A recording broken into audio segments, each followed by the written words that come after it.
بسم اللہ الرحمن الرحیم۔ اللہ کے نام سے شروع جو نہایت مہربان ہمیشہ رحم فرمانے والا ہے۔ یا ایہا المدثر قم فانذر وربک فکبر وثیابک فطہر والرجز فہجر ولا تمنن تستکثر وَلِرَبِّكَ فَاصْبِرْ۔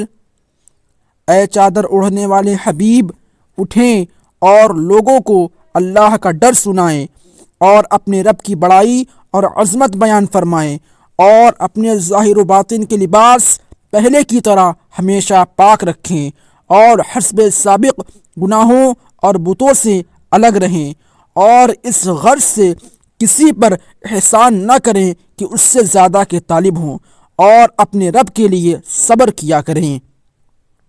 فَإِذَا نُقِرَ فِي النَّاقُورِ فَذَلِكَ يَوْمَئِذٍ يَوْمٌ عَسِيرٌ عَلَى الْكَافِرِينَ غَيْرُ يَسِيرٌ ذَرْنِي وَمَنْ خَلَقْتُ وَحِيدًا وَجَعَلْتُ لَهُ مَالًا مَمْدُودًا وَبَنِينَ شُهُودًا وَمَهَّدتُّ لَهُ تَمْهِيدًا ثُمَّ يَطْمَعُ أَنْ أَزِيدَ كَلَّا إِنَّهُ كَانَ لِآيَاتِنَا عَنِيدًا سَأُرْهِقُهُ صَعُودًا۔ پھر جب دوبارہ سور میں پھونک ماری جائے گی، سو وہ دن یعنی روز قیامت بڑا ہی سخت دن ہوگا، کافروں پر ہرگز آسان نہ ہوگا۔ آپ مجھے اور اس شخص کو جسے میں نے اکیلا پیدا فرمایا، جسے میں نے اکیلا پیدا کیا، انتقام لینے کے لیے چھوڑ دیں، اور میں نے اسے بہت وسیع مال مہیا کیا تھا، اور اس کے سامنے حاضر رہنے والے بیٹے دیے تھے، اور میں نے اسے سامان عیش و عشرت میں خوب وسعت دی تھی، پھر بھی وہ حرص رکھتا ہے کہ میں اور زیادہ کروں۔ ہرگز ایسا نہ ہوگا، بے شک وہ ہماری آیتوں کا دشمن رہا ہے، ان قریب میں اسے سخت مشقت کے عذاب کی تکلیف دوں گا۔ انہ فکر وقدر فقتل کیف قدر ثم قتل کیف قدر ثم نظر ثم عبس وبصر ثم ادبر واستکبر۔ بے شک اس نے سوچ بچار کی اور دل میں ایک تجویز مقرر کر لی، بس اس پر اللہ کی مار یعنی لعنت ہو۔ اس نے کیسی تجویز کی؟ اس پر پھر اللہ کی مار یعنی لعنت ہو۔ اس نے کیسی تجویز کی؟ پھر اس نے اپنی تجویز پر دوبارہ غور کیا، پھر تیوری چڑھائی اور منہ بگاڑا، پھر حق سے پیٹھ پھیر لی اور تکبر کیا۔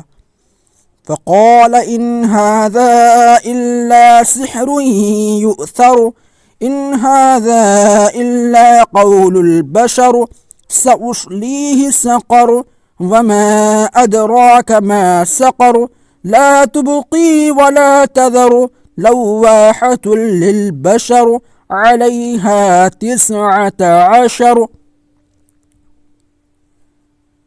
پھر کہنے لگا کہ یہ قرآن جادو کے سوا کچھ نہیں، جو اگلے جادوگروں سے نقل ہوتا چلا آ رہا ہے۔ یہ قرآن سوائے انسان کے کلام کے اور کچھ نہیں۔ میں ان قریب اسے دوزخ میں جھونک دوں گا۔ اور آپ کو کس نے بتایا ہے کہ سقر کیا ہے؟ وہ ایسی آگ ہے جو نہ باقی رکھتی ہے اور نہ چھوڑتی ہے، وہ جسمانی کھال کو جھلسا کر سیاہ کر دینے والی ہے۔ اس پر 19 فرشتے داروغے مقرر ہیں۔ وما جعلنا اصحاب النار الا ملائکة وما جعلنا عدتهم الا فتنة للذين كفروا ليستيقن الذين أوتوا الكتاب الذين أوتوا الكتاب ويزداد الذين آمنوا إيمانا ولا يرتاب الذين أوتوا الكتاب والمؤمنون وليقول الذين في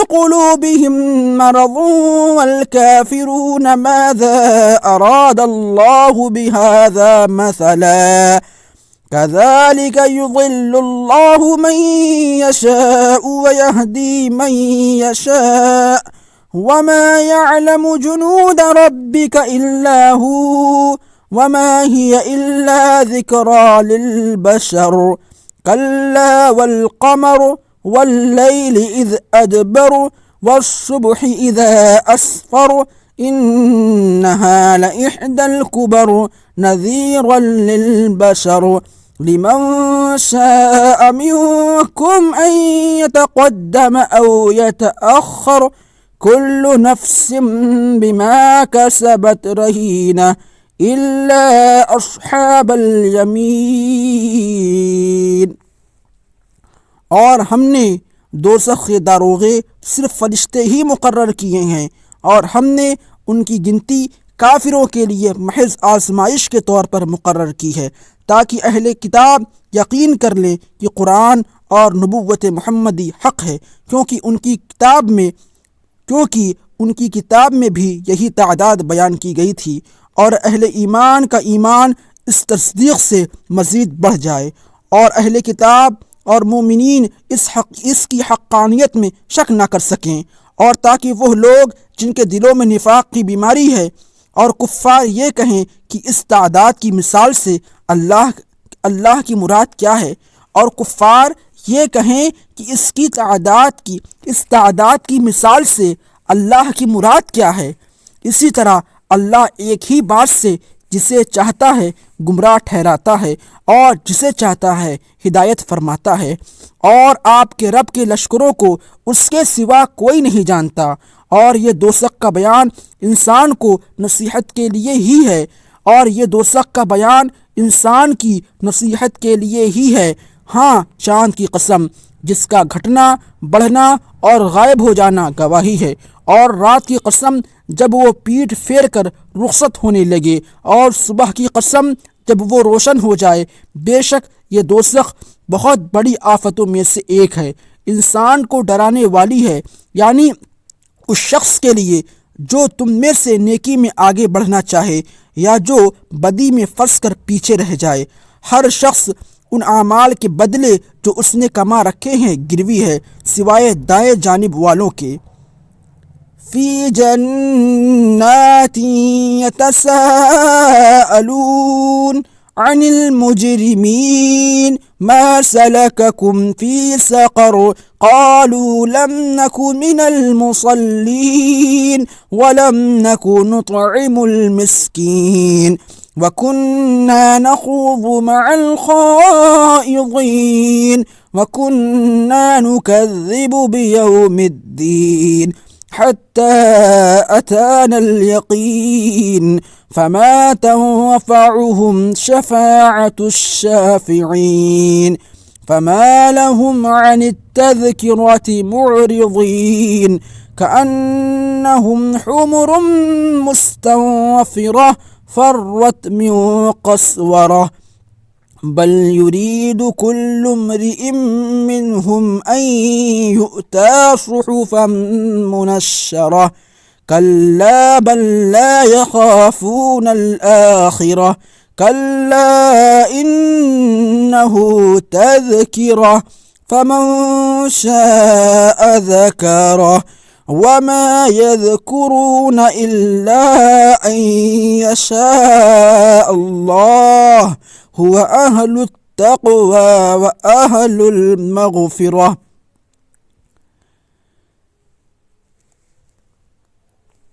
سوائے دائیں جانب والوں کے ہر شخص ان اعمال کے بدلے جو اس نے کما رکھے ہیں گروی ہے، سوائے دائیں جانب والوں کے وہ باغات میں ہوں گے اور آپس میں پوچھتے ہوں گے مجرموں کے بارے میں اور کہیں گے تمہیں کیا چیز دوزخ میں لے گئی؟ وہ کہیں گے ہم نماز پڑھنے والوں میں نہ تھے اور ہم محتاجوں کو کھانا نہیں کھلاتے تھے اور بیہودہ مشاغل والوں کے ساتھ مل کر ہم بھی بیہودہ مشغلوں میں پڑے رہتے تھے اور ہم روز جزا کو جھٹلایا کرتے تھے، یہاں تک کہ ہم پر جس کا آنا یقینی تھا وہ موت آ پہنچی۔ سو اب شفاعت کرنے والوں کی شفاعت انہیں کوئی نفع نہیں پہنچائے گی۔ تو ان کفار کو کیا ہو گیا ہے کہ پھر بھی نصیحت سے روگردانی کیے ہوئے ہیں؟ گویا وہ بتکے ہوئے وحشی گدھے ہیں جو شیر سے بھاگ کھڑے ہوئے ہیں، بلکہ ان میں سے ہر ایک شخص یہ چاہتا ہے کہ اسے براہ راست کھلے ہوئے آسمانی صحیفے دیے جائیں۔ ایسا ہرگز ممکن نہیں، بلکہ حقیقت یہ ہے کہ وہ لوگ آخرت سے ڈرتے ہی نہیں۔ کچھ شک نہیں کہ یہ قرآن نصیحت ہے، پس جو چاہے اسے یاد رکھے۔ یہ لوگ اسے یاد نہیں رکھیں گے مگر جب اللہ چاہے گا۔ وہی تقویٰ و پرہیزگاری کا مستحق ہے اور مغفرت کا مالک ہے۔